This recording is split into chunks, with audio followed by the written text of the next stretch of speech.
A black federal sergeant, in full uniform, is cuffed by local cops blinded by prejudice. Her badge is ignored, her skin targeted. But her one call from behind bars isn't a plea, it's a detonator. Their careers, their precinct, their lives are about to shatter in a firestorm of justice she commands. The midday sun beat down on the asphalt of Oak Haven's busiest thoroughfare, casting harsh shadows that did little to cool the simmering tension in the air. Sergeant Alana Pierce, a seasoned federal officer with a decade of distinguished service, felt a bead of sweat trace a path down her temple. Her current assignment, a deep undercover operation tracking an interstate gun-running syndicate, had brought her to this seemingly unremarkable city street. She was in full, standard-issue tactical uniform, her federal task force insignia gleaming on her shoulder, her badge prominently displayed on its chest rig.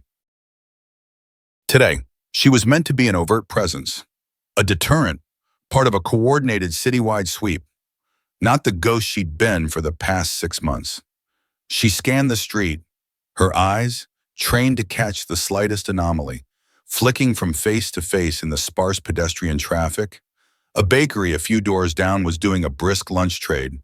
The smell of yeast and sugar hung faintly in the air, a stark contrast to the metallic tang of apprehension that always coated her tongue during an operation. Her comms were silent, a holding pattern. The plan was simple: observe, report, and await the signal for the coordinated takedown. A local patrol car, a black and white Ford Interceptor, cruised past, then slowed, its brake lights flaring red. Alana registered it peripherally, standard procedure for locals to note a federal presence. But then it U-turned, tires squealing softly, and pulled up sharply to the curb a few feet behind her.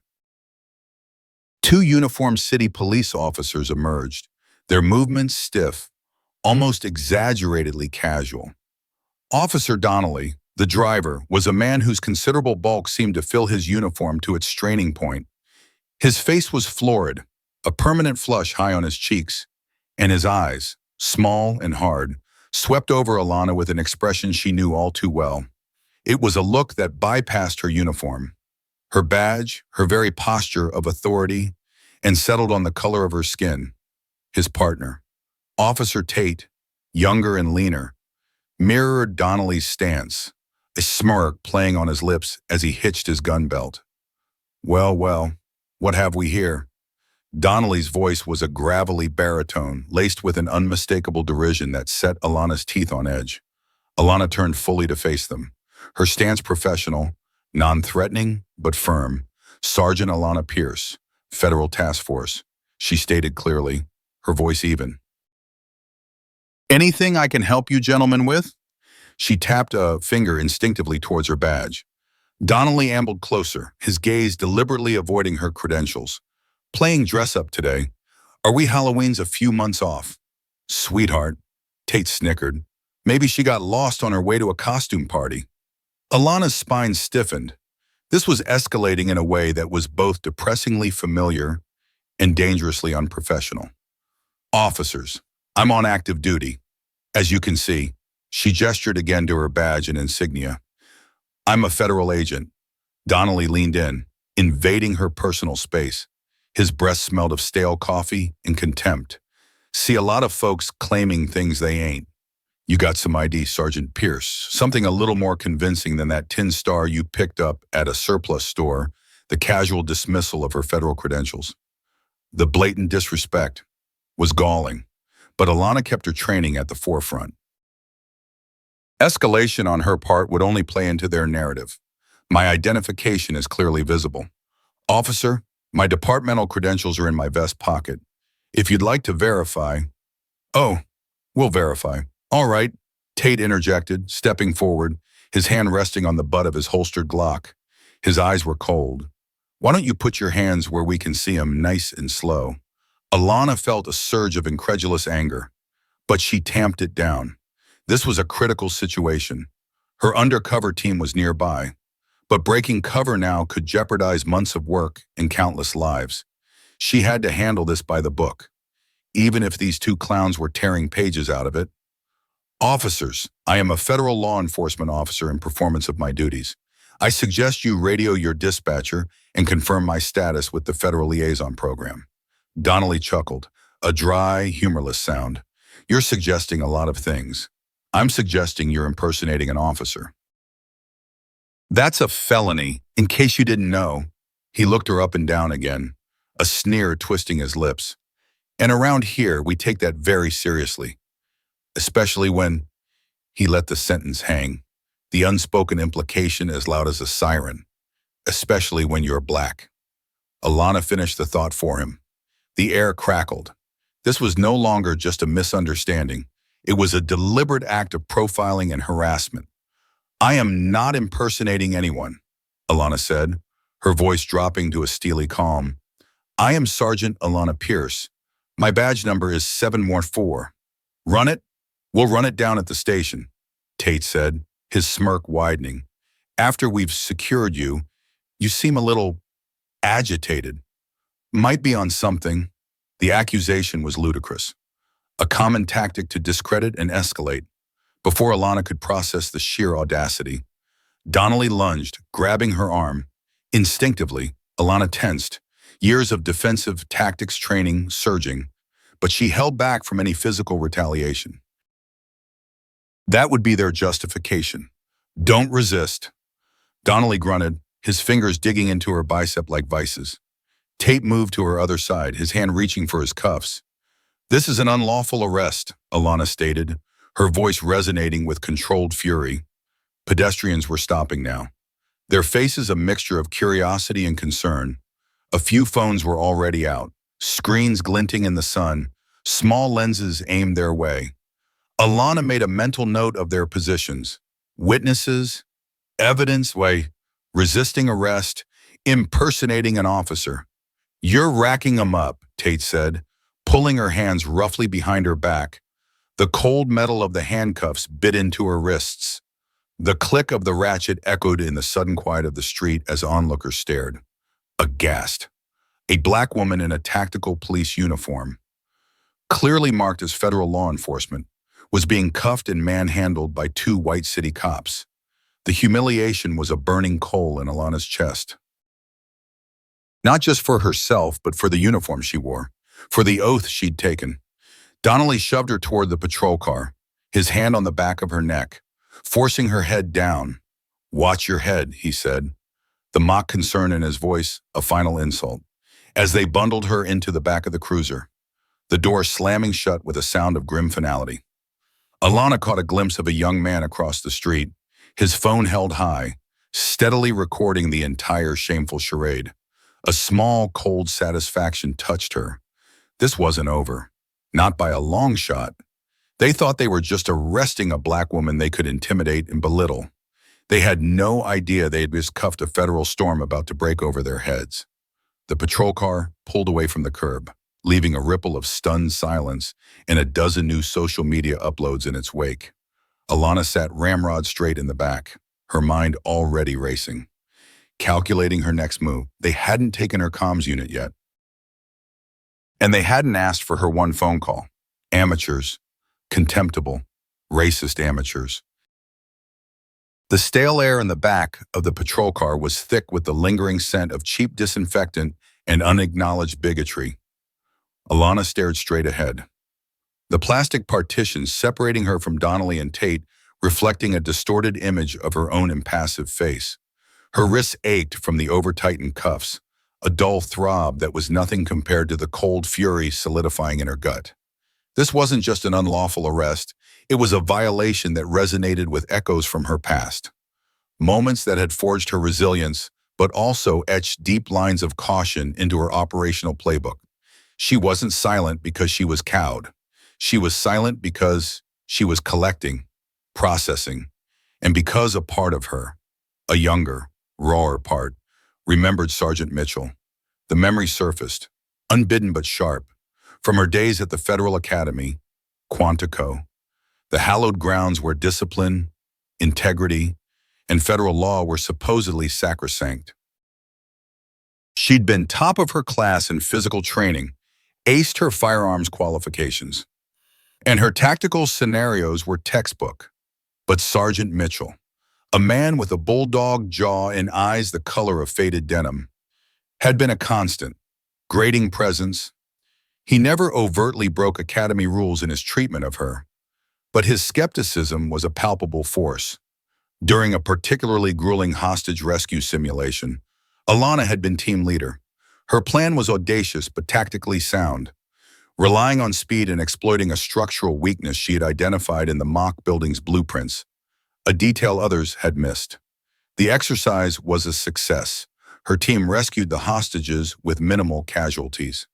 In the debrief, however, Mitchell had picked it apart. Cadet Pierce, he drawled, rocking back on his heels, his arms crossed. The rest of the recruits, mostly male, mostly white, watched with varying degrees of sympathy or smugness. That was a flamboyant maneuver. High risk. What if that wall hadn't been as flimsy as your intelligence suggested? My intelligence was based on a thorough review of the schematics. Sergeant, Alana had replied, keeping her voice level, respectful. The risk was calculated, and it paid off. Mitchell had smirked. Sometimes even a blind squirrel finds a nut. Pierce, but in the real world, flamboyant gets agents killed. We need solid, predictable tactics here, not improvisation born of desperation. The implication was clear. Her success was luck, her thinking unreliable, perhaps even a sign of panic. He never said it was because she was a black woman, but the undertone was there in the way he scrutinized her more harshly, questioned her judgment more readily than her white male counterparts who made far more egregious errors. One of her few allies then, a fellow cadet named Marcus, had muttered to her later, "He wouldn't have said that if you looked like Rambo's cousin." She'd endured Mitchell's subtle, grinding campaign of doubt for months. She hadn't broken. She doubled down, studied harder, trained longer, ensuring every action, every decision was unimpeachable. She learned to present an exterior of unwavering confidence and competence, even when doubt gnawed at her. Not because she was unsure of herself, but because she knew any perceived weakness would be amplified and used against her. She learned to be patient, to choose her battles, to let the results speak louder than prejudiced whispers, remaining silent under his provocations, then exceeding every expectation, became her quiet form of defiance. That painful lesson was why she hadn't physically resisted Donnelly and Tate on the street. It wasn't fear.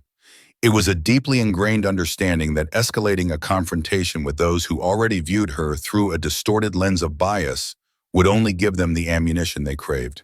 They wanted her to resist. They wanted her to be the angry black woman their prejudice expected. Her calm, her adherence to protocol even as they shredded it, was a weapon they didn't understand. The patrol car hit a pothole, jarring Alana from her reverie. Donnelly was on the radio, his voice a self-satisfied drawl. "Yeah, dispatch. Car 34, we're en route to central booking. Got a Jane Doe, possible 1055 impersonating a law enforcement officer. Claims to be federal. Yeah, a real piece of work." He chuckled. Female, black, about 5'9", athletic build, wearing some kind of tactical getup. "We'll sort it out. Jane Doe."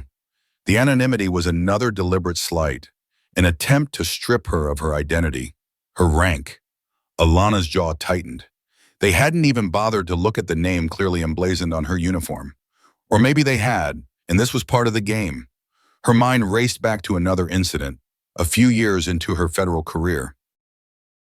She'd been part of a joint task force, working a narcotics case in a rural county, she and her white male partner, both in plain clothes, had approached a local sheriff's deputy for information.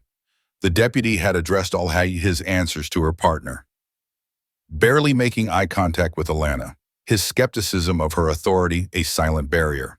When Alana had pressed a technical point about jurisdictional boundaries, he'd looked her up and down and said, "You sure you're in the right meeting?" Sweetheart's secretary pulls down the hall. Her partner, to his credit, had bristled, but Alana had just smiled, a thin, icy smile, and then systematically dismantled the deputy's flawed understanding of federal law and interagency protocols. citing statutes and case law until his face turned a dull red. She hadn't raised her voice. She hadn't become outwardly angry. She'd used her knowledge, her professionalism, as a scalpel. The deputy never made eye contact with her again that day, but he did start addressing her as Agent Pierce. She had learned to endure these slights, these constant pricks of disrespect, because the alternative was to be consumed by bitterness or to be drummed out of a system she was determined to change from within. Her silence in those moments wasn't passivity. It was the quiet gathering of strength, the strategic decision to fight on grounds where she had the advantage. Competence, evidence, and the rule of law. Donnelly and Tate were cut from the same cloth as Mitchell and that dismissive deputy. They saw her skin color before her badge, their assumptions hardening into conviction before a single fact could penetrate their prejudice. Their taunts, their rough handling, their refusal to verify her credentials. It was all part of a pattern she knew too well. But this time was different. This wasn't a classroom simulation or a dismissive comment in a meeting. This was a public, unlawful arrest while she was in full uniform, on active federal duty. This was an escalation that crossed a bright red line. And unlike those past instances where the battles were more contained, more subtle, this one had witnesses, video evidence, and the full weight of federal authority unknowingly disrespected. The car slowed, presumably nearing the station. Alana took a slow, deliberate breath. The lessons of Sergeant Mitchell and others like him had taught her endurance and strategic silence, but they had also fueled a burning resolve. She had endured, yes, but she had also learned, adapted, and risen. And officers Donnelly and Tate were about to discover that her capacity for enduring prejudice was matched only by her capacity for ensuring justice. Her one call, when she was finally allowed it, would not be a plea. It would be an activation. The processing room at Oak Haven Central Police Station was a symphony of institutional beige and fluorescent hum. Alana sat on a hard plastic bench, one hand still cuffed to a steel bar bolted to the wall, a standard procedure for uncooperative or high-risk arrestees. Donnelly and Tate had disappeared after depositing her with a bored-looking desk sergeant. Their parting shot a smirk and a muttered, "Have fun with Fidzilla." The casual cruelty was exhausting, but Alana focused, her gaze sweeping the room, noting the camera placements, the duty roster on the wall, the slow tick of the institutional clock that seemed to mock her urgency. Hours crawled by. Her repeated requests to contact her commanding officer or legal counsel were met with either outright refusal, "You'll get your call when we say so," or a deliberately slow, bureaucratic shuffle. A new officer, a younger woman named Peretti, had taken over from the initial desk sergeant. She seemed less overtly hostile than Donnelly and Tate, but her adherence to a sluggish, indifferent protocol was just as effective in stonewalling Alana.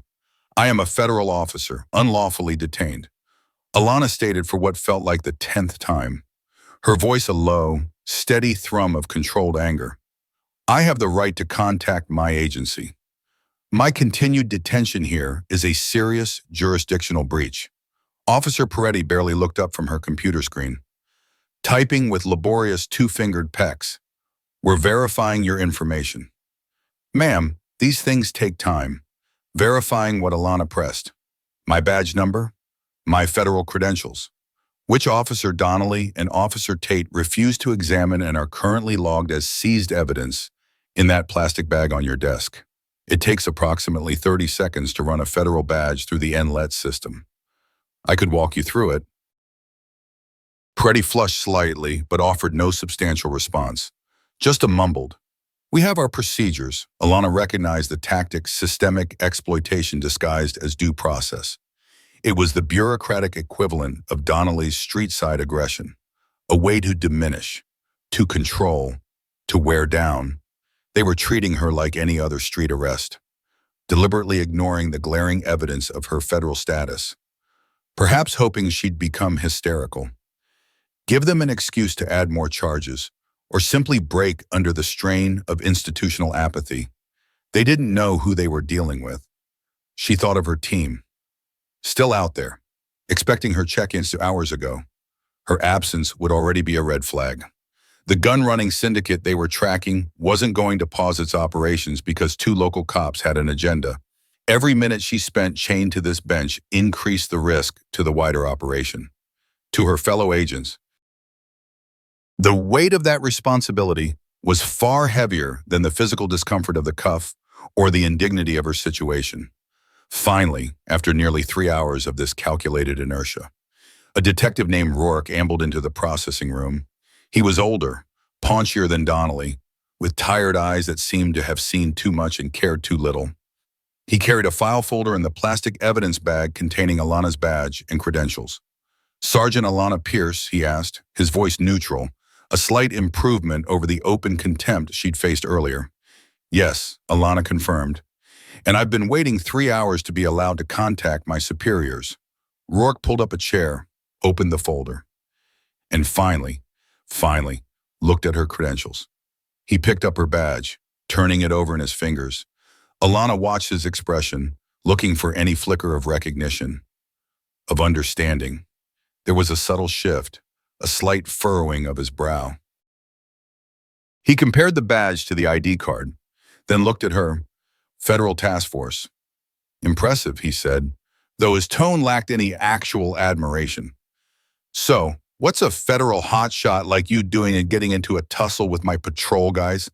Alana bit back a sharp retort. He was testing her, trying to gauge her reaction. "There was no tussle. Detective, your officers approached me while I was on active duty, in full uniform. They refused to verify my credentials, accused me of impersonating an officer, and unlawfully arrested me. That's the long and short of it." Rourke sighed, leaning back. "Donnelly and Tate say you were being evasive, belligerent, that you matched the description of a suspect in a series of armed robberies in the area. Black woman, athletic build, dark clothing." Alana stared at him, incredulous. "Dark clothing, I was wearing a clearly marked federal tactical uniform. Detective, my insignia and badge were visible from 50 feet away. As for matching a description, that's a notoriously flimsy pretext for a biased stop. Were they given a description of a suspect wearing a federal badge? They say you didn't immediately comply with their orders to show identification." Rourke countered, though his voice lacked conviction. He was going through the motions. Reading from the script Donnelly and Tate had no doubt concocted. "I identified myself verbally and physically, pointing to my badge and credentials multiple times." Alana stated firmly, "I informed them I was on duty. They were the ones who escalated the situation. Not I. Their body cams, if they were activated as per department policy, will confirm my account, as will the multiple civilian videos likely already circulating." Rourke tapped the file. "Their report mentions you seemed agitated. Possible PCP intoxication?" Alana almost laughed.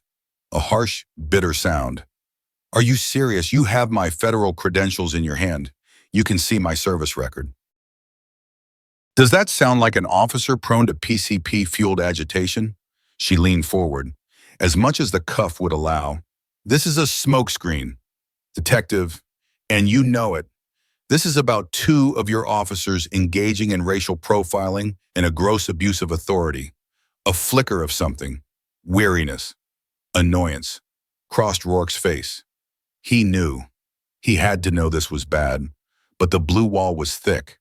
"Look, Sergeant Pierce, Oak Haven PD isn't looking for a war with the feds, but my officers have a right to investigate suspicious individuals.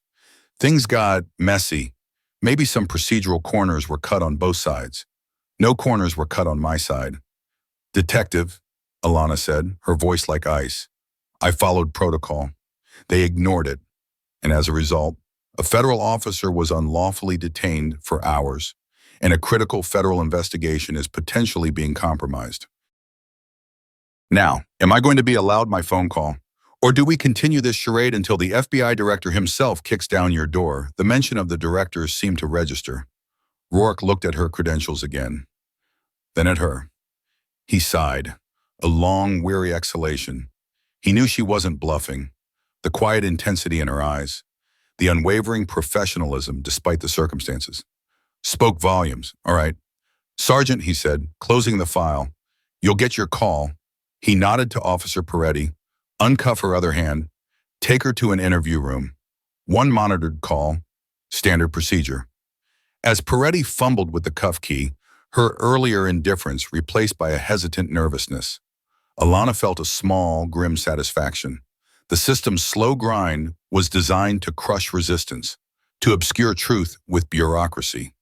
But Alana was part of a different system, one with far longer reach and far sharper teeth, and she was about to make it bite. The covert discrimination, the systemic exploitation, had pushed her forward, not broken her. It had brought her to this point, to this one phone call that would change everything. The interview room was small, windowless, and painted the same oppressive beige as the rest of the station. A single metal table and 2 chairs were bolted to the floor. A camera stared down from one corner. Officer Peretti gestured towards the analog telephone on the table, her demeanor now decidedly uneasy, as if she was belatedly realizing the hornet's nest Donnelly and Tate had kicked. One call, monitored. As the detective said, Alana ignored her focus entirely on the telephone. This was it, the pivot point. She picked up the receiver. The cool plastic, a conduit to the authority these local officers had so arrogantly dismissed. She didn't need to look up the number. It was seared into her memory, a direct line reserved for critical incidents. She dialed. The clicks of the rotary dial, an archaic touch in a modern world, echoed loudly in the sterile room. It rang twice on the other end. Then a crisp, professional voice answered. "Executive Office. This is Sergeant Alana Pierce, Federal Task Force 7, Badge 7 Morphine," Alana said, her voice clear, devoid of emotion, but carrying an undeniable weight. "Operator, I need to speak with Assistant Director Carmichael. Priority 1, Authentication Code, Sierra November 907 Alpha." There was a pause, no more than a second, but in it, Alana could almost hear the shift in gears on the other end. Priority 1, the authentication code. This wasn't a routine check-in. This was a 5-alarm fire. One moment. "Sergeant Pierce," the operator said, her voice now tinged with urgency. Alana glanced at Peretti, who was fidgeting by the door, trying to appear nonchalant while clearly eavesdropping. Alana didn't care. Let them listen. Let them understand the hurricane they had invited.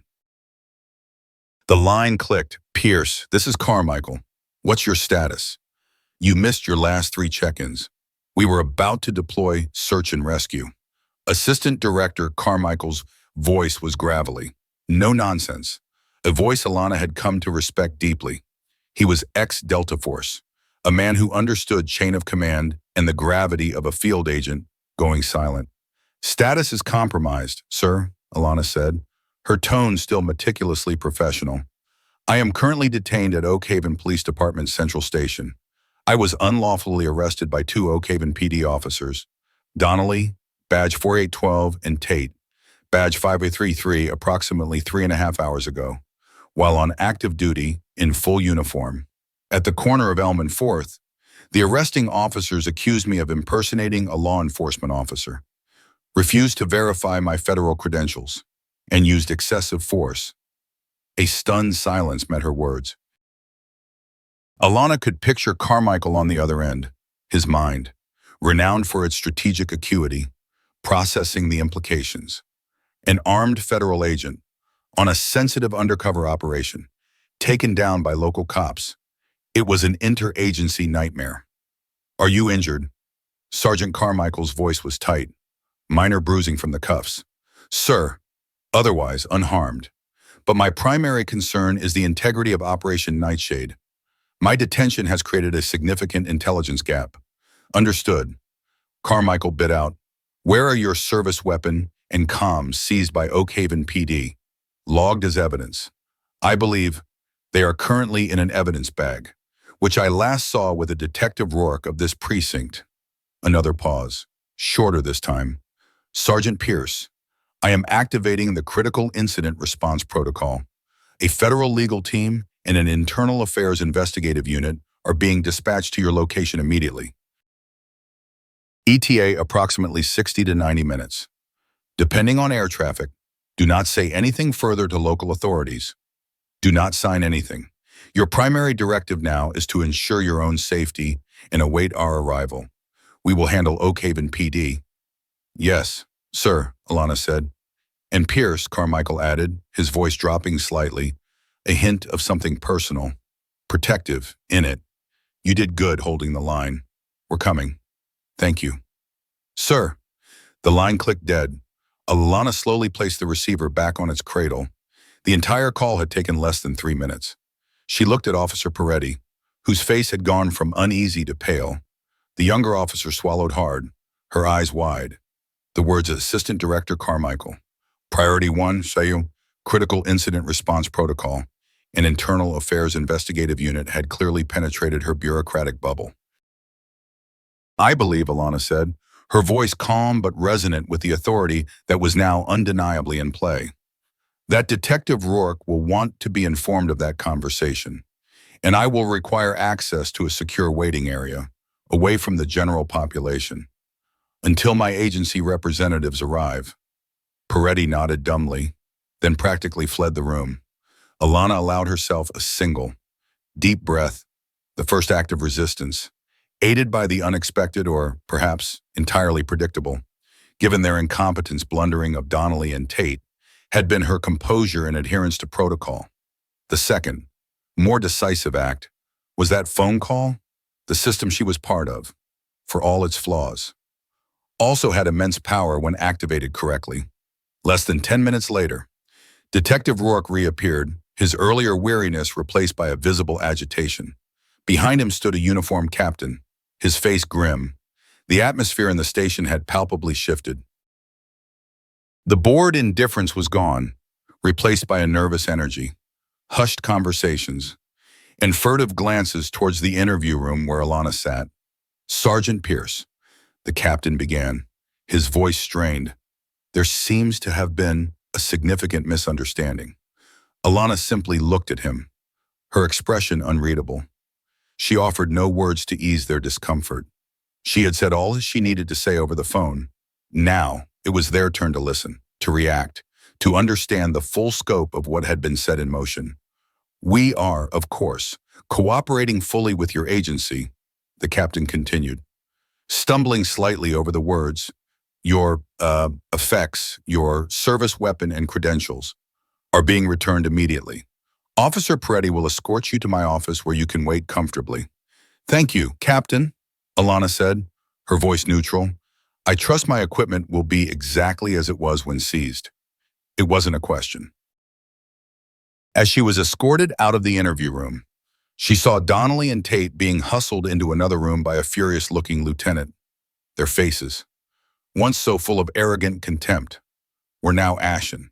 The smirk was gone from Tate's lips, replaced by a slack-jawed disbelief.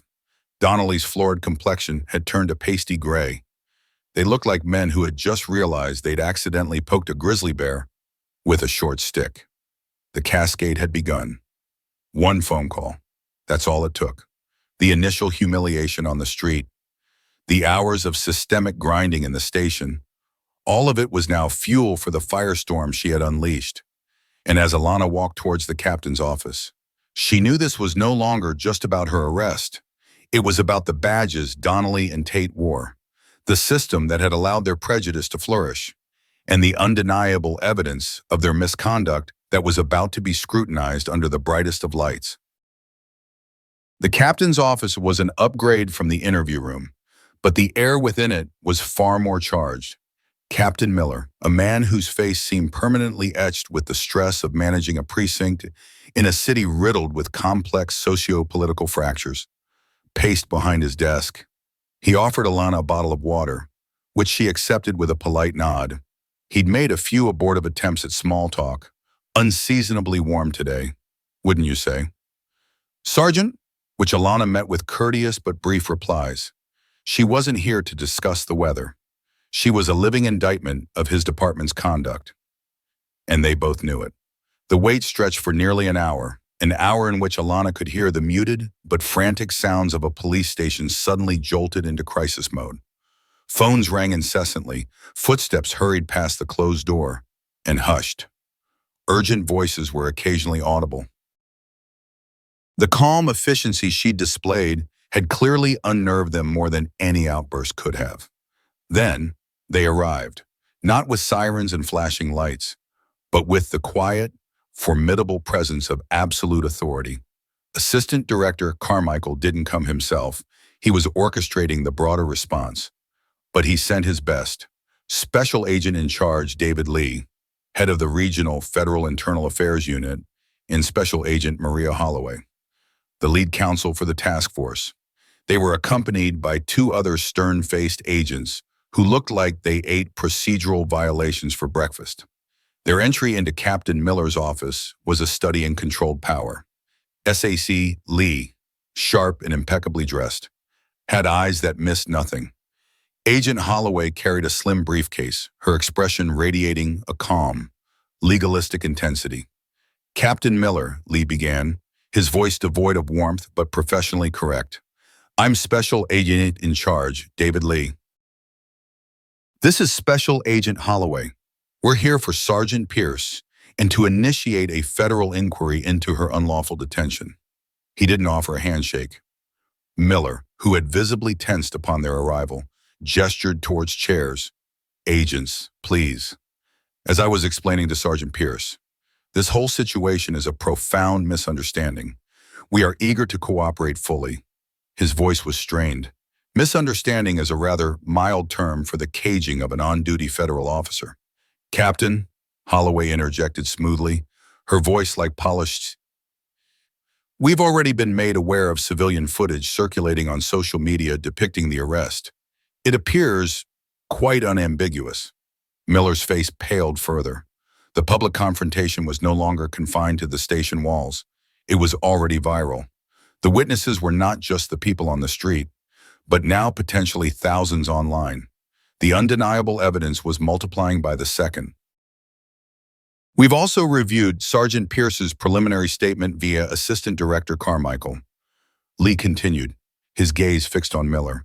We'll require immediate access to Officers Donnelly and Tate, their full service records, any and all incident reports they filed regarding this event, and their body-worn camera footage, unedited.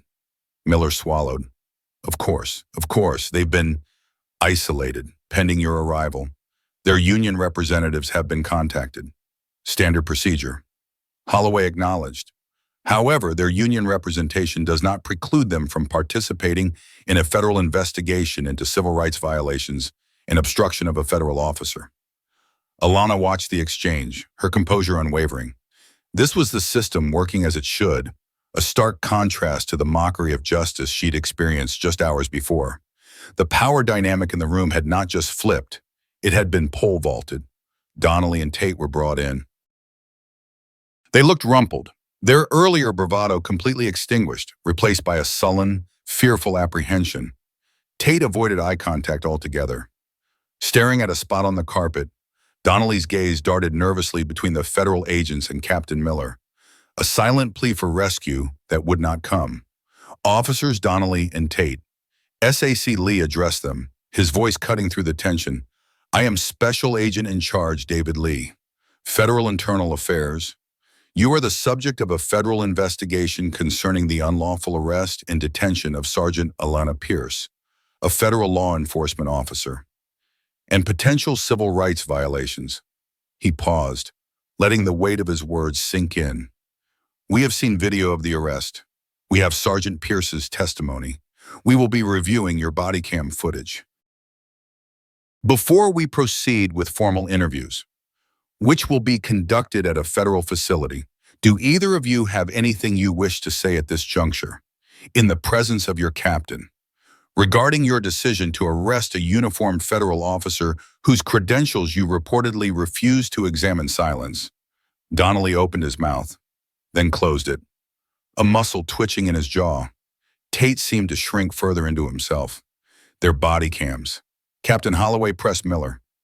Miller cleared his throat. There was an issue.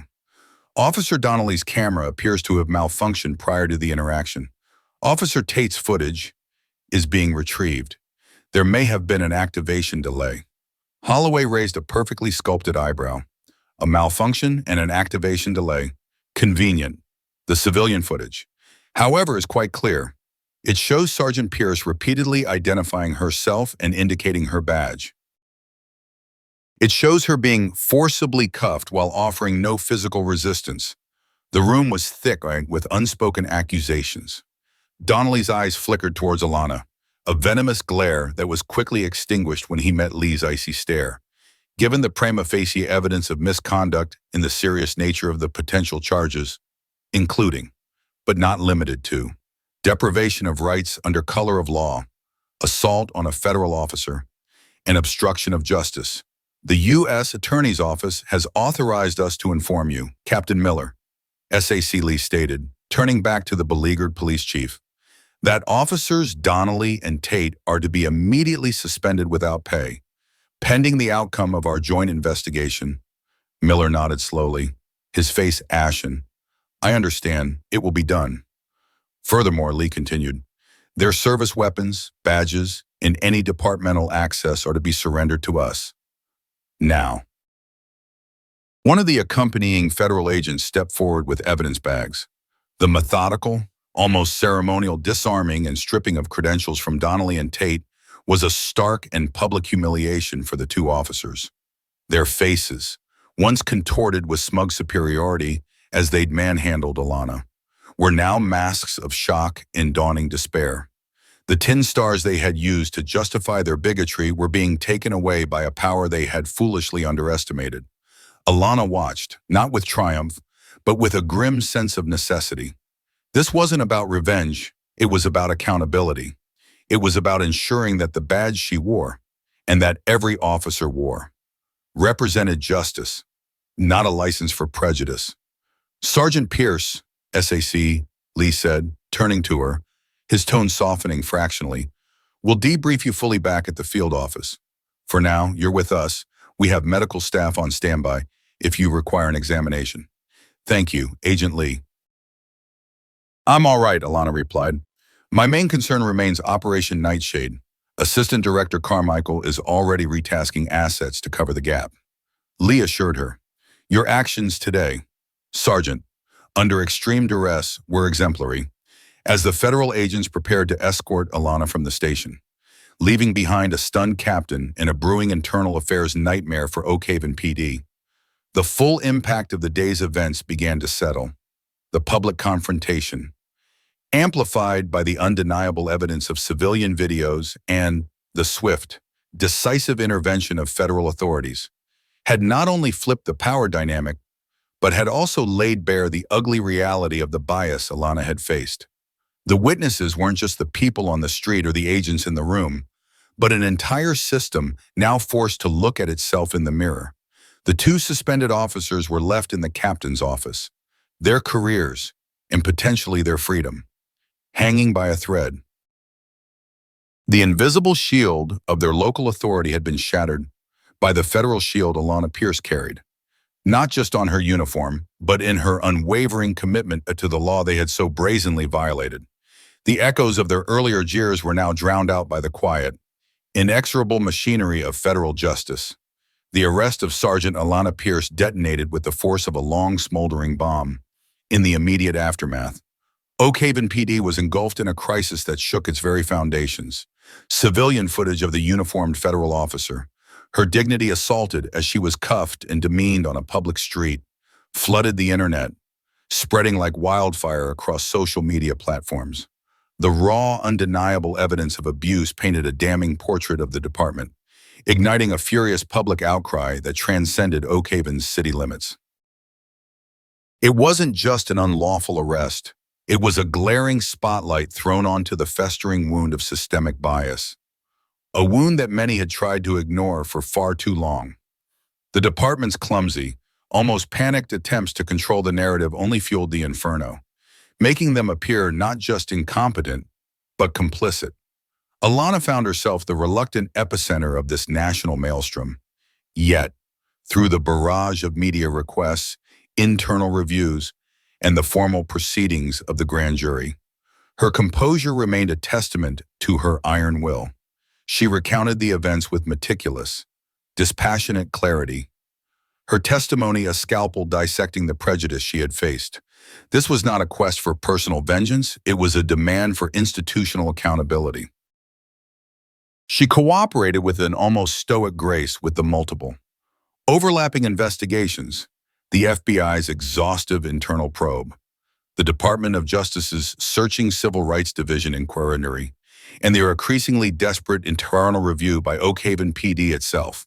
The case against Donnelly and Tate crumbled with spectacular speed. The sheer weight of digital evidence, from horrified onlookers' phones to the belatedly and damningly activated body camera of Tate, was insurmountable. Tate's camera, in its initial seconds of recording before he presumably remembered official policy, had captured Donnelly's voice, thick with contempt, spitting racial slurs and sexist dismissals directed at Alana before they even engaged her. Donnelly's own camera, miraculously malfunctioning at the critical moment, was found to have been deliberately tampered with. Its memory card wiped in a crude attempt to conceal what investigators later described as a disturbing pattern of unprofessional conduct gleaned from recovered prior recordings. The lies they had constructed with such arrogant confidence in their initial reports now hung like millstones around their necks, facing a federal indictment that promised devastating consequences. Charges including the grave offense of deprivation of rights under color of law, conspiracy to obstruct justice, and multiple counts of perjury. The two officers, once so bold in their bigotry, were broken. Their swagger evaporated, replaced by the stark terror of men staring into the abyss of their own making. Their eventual guilty pleas, whispered in a hushed courtroom, were not just admissions of their crimes but the death knell of their careers and their freedom. The resounding crack of their downfall echoed far beyond Oak Haven, sending a tremor of unease through police departments where similar abuses had long been sheltered by a culture of silence and impunity. The societal impact was profound. Alana's ordeal became a lightning rod, drawing together disparate voices, community activists who had tirelessly chronicled instances of profiling, civil rights attorneys battling entrenched discrimination, even disillusioned law enforcement officers sickened by the tarnish on their own badges. The viral videos of her arrest became an undeniable exhibit in the court of public opinion, forcing a national conversation about who the police protected and who they perceived as a threat. The calls for deep, structural police reform, once dismissed by some as radical, now resonated with a desperate urgency in city squares and legislative halls alike. For Captain Miller, the captaincy became a crucible.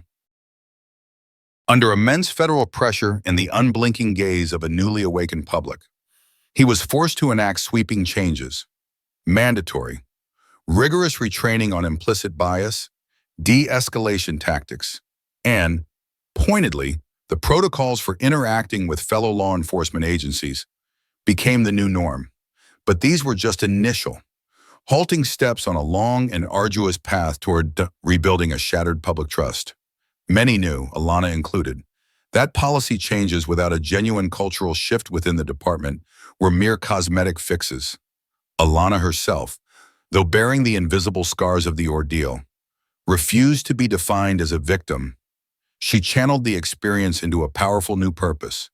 With quiet authority, she began to speak at select forums, to fresh-faced federal recruits eager to serve, and to rooms filled with local officers, some defensive, some genuinely seeking understanding. Her story was not a diatribe, but a chillingly effective lesson in the corrosive power of prejudice and the profound responsibility that came with a badge. She spoke of the sacred trust vested in law enforcement and how quickly it could be annihilated by officers who saw their uniform as a shield for their biases rather than a symbol of impartial justice. Operation Nightshade, the critical federal investigation that Donnelly and Tate's actions had jeopardized, was ultimately salvaged by the swift redeployment of resources. Weeks later, the gun-running syndicate was decisively dismantled, a testament to the resilience of Alana's team and the broader federal apparatus. Alana was there, back on the front lines. Her leadership underscored by an even deeper resolve, the Department of Justice. In the wake of the damning evidence against Donnelly and Tate and the subsequent outcry, launched a far-reaching pattern or practice investigation into the Oak Haven Police Department. The city braced itself for a painful, protracted period of federal oversight and mandated reform. Sergeant Alana Pierce had sought neither fame nor martyrdom. She had simply sought to do her job, to uphold the law, but in doing so with such unshakable integrity in the face of a direct, racist assault on her authority. She became an unwilling but potent symbol, a symbol of resilience against injustice, a symbol of the imperative for accountability. Her one phone call, born of necessity and backed by the might of a system she believed in, hadn't just ended the careers of two corrupt officers, it had triggered a seismic shift, forcing a reluctant institution and a watching nation to confront uncomfortable truths. The community, their eyes opened wider than ever before, bore witness, their voices now part of a chorus demanding that the promise of to protect and to serve apply equally to all, under every badge, on every street. The echoes of that day on Elm and Fourth would not soon fade. They had become the sound of a reckoning.